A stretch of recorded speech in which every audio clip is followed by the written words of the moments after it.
The Commerce Police Department charged innocent people with driving under the influence of drugs or alcohol who insisted all along there was no evidence to make an arrest. That finding comes from a Fox 5 team analysis of DUI arrests, some of which have already been dismissed.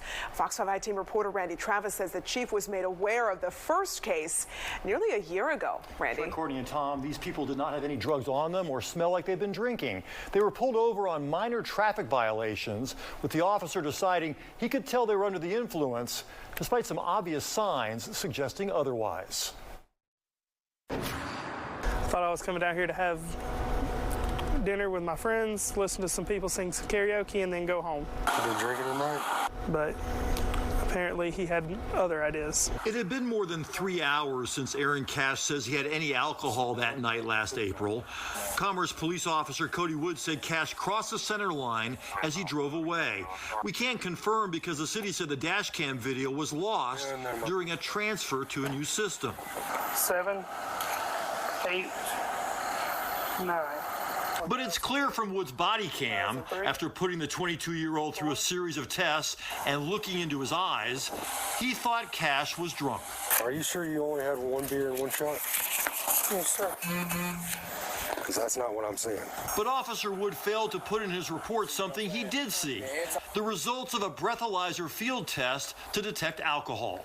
Cash blew a 000, no alcohol detected, not just once, but 8 times at the scene. The officer even trying a different device borrowed from his sergeant. Giving 000s. Yet they still decided to charge Aaron Cash with DUI. I think I'm probably about to lose my job, too. At the jail, Officer Wood called in a Jefferson police officer who was certified to use a more elaborate alcohol sensor. Cash blew 2 more times and then waited for the Jefferson cop to read the results. He starts looking through the paperwork, and then he looks up at me, looks over at the arresting officer, looks back at me, says, "Is this an effing joke?" And I said, "What do you mean?" He said, "Because you blew 000s twice. Like, you're not drunk. I don't know why you're here." Even though he had now passed 10 breath tests, Wood still charged Cash with drunk driving. It was eventually dismissed. Is doing people wrong. Tommy Rucker got a call from his niece last October that she was being charged with driving under the influence of drugs. The retired cop headed to the scene. I said, she don't drink. She don't do drugs. She just left the house. There were no drugs in Ashley Faust's car.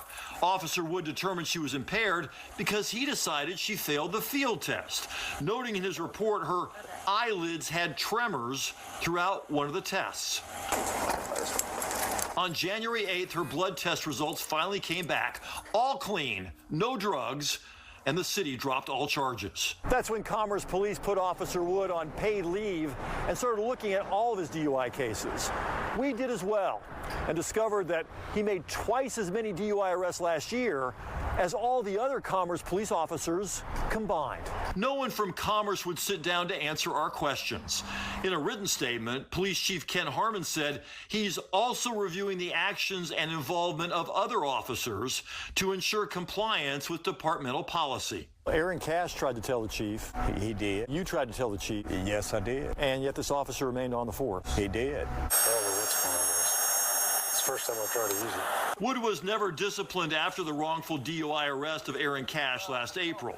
A student pilot, Cash managed to get his arrest records expunged, so it won't affect his dream to eventually get his pilot's license. If you have an officer that is continuously making false arrests, that doesn't just reflect badly on that officer. That reflects badly on the whole department and then the cops as a whole. Now, I talked briefly by phone to Officer Wood. He declined a chance to explain himself, citing department policy. The city asked the GBI to investigate, but a GBI spokesperson told me they did not initially see any criminal activity and suggested the city do its own investigation. So that's what's happening now. Now, why wasn't he investigated any sooner than he was? The city will not answer that question either, but it is clear that people have been complaining about this officer for almost a year now. We have so far found 4 people who say they complained, including one man who says that he was charged with DUI drugs, and the only evidence that the officer officer said he had on him was that he saw something green up his nose. And the guy said, I don't have anything up my nose. He goes, yeah, you do, and I'm taking you to jail and charging you with drunk driving under the influence of drugs. That case has not yet been dismissed. So poor Aaron Cash and others, you wonder if a lawsuit could be brought against either the officer or the police department. Lawsuits often do get filed, and they often do get dismissed against police departments because the officer was doing his job, even if the job perhaps wasn't being done the right way. All right. Well, I'm sure you're going to stay on this. There's a lot to follow up on. We have a lot more coming. Yes, we do, Courtney. All right. Randy, Thanks, Randy. Okay.